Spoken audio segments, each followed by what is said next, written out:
अभी कितनी बार कहा है कि मुझे ठीक 6 बजे चाय चाहिए। अब देखो 6:15 हो गया।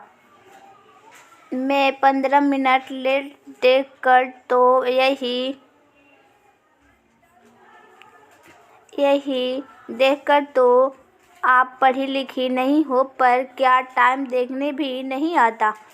हूँ अनपढ़ कहीं की पहचान। देवर जी बस बना ही रही थी कि मम्मी जी ने आवाज़ दी। उनका चश्मा ढूंढते ढूंढते देर हो गई। बस बस रहने दो, आप तो किसी काम की नहीं हो। सही कर रहे हो भैया।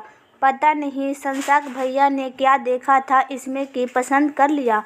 माना कि देखने में थोड़ी ठीक ठाक है, पर ऐसी गंवार भाभी लाकर तो हमारे दोस्तों में हमारी नाक कटवा दी भैया ने। कल मेरे लंच में सैंडविच की तरह घी में भरे आलू के पराठा रख दिए। किसी भी काम को करने के तमीज़ ही नहीं है।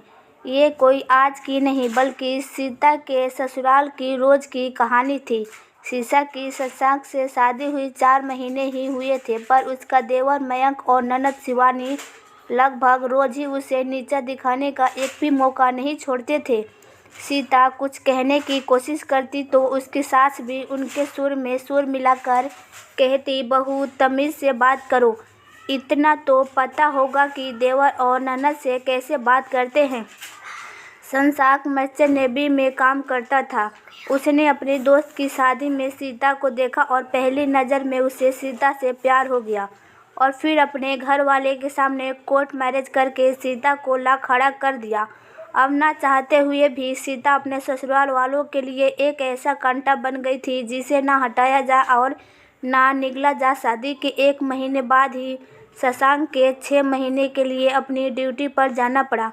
अब सीता अकेले इन सब के झेलने के लिए बाध्य थी। एक दिन मयंक और शिवानी के कुछ दोस्त आए थे। पूजा सबके लिए जूस लेकर पहुंची तो मयंक का दोस्त प्रशांत अचानक उठ खड़ा हुआ और सीता को बोला, मैम आप यहाँ? पहचाना आपने? हाँ हाँ बिल्कुल, हम लोग दिल्ली वाली कॉन्फ्रेंस में मिले थे। सीता ने कहा। प्रशांत, यस मैम, आज आपको यहाँ देखकर बड़ी खुशी हो रही है। आपका दिल्ली वाला केस कैसा चल रहा है? सीता, हाँ बस कई दिनों से पूरी रात बैठकर उस केस की स्टडी की है। अब लगभग नतीजे पर पहुँचने वाली हूँ। प्रशांत, ओह वाह मैम, वेरी गुड। यार मयंक, तूने पहले क्यों नहीं बताया कि इतनी बड़ी वकील तेरी भाभी है? बहुत खुशनसीब है तू यार। सबके जाने के बाद मयंक, शिवानी और सीता की सास कभी एक दूसरे को देखती तो कभी सीता को। जानती हूँ आप लोग ये सोच रहे होंगे कि जिसे आप एक गंवार सी दिखने वाली अनपढ़ लड़की समझ रहे थे वह एक वकील है, पर मुझे एक बात समझ नहीं आई कि आप लोगों ने मेरे पहनावे से ये कैसे समझ लिया कि मैं अनपढ़ हूँ। सचमुच ये बहुत हैरान करने वाली बात है। दरअसल शादी से पहले मुझे शशांक ने आप लोगों के बारे में बताया था कि आप दोनों को अपनी पढ़ाई और अपने पिता के पैसे का इतना घमंड है कि दूसरे को नीचा दिखाने में कोई कसर नहीं छोड़ते। तब हमने सोचा कि अपनी पहचान छुपाकर मैं बहू के रूप में अपनी ससुराल आऊँगी। ज़रा देखें तो कौन मुझे कितना अपनाता है। और अफसोस, आप लोगों ने तब मुझसे कभी ठीक से बात करना तो दूर, हर रोज़ मेरा अपमान किया।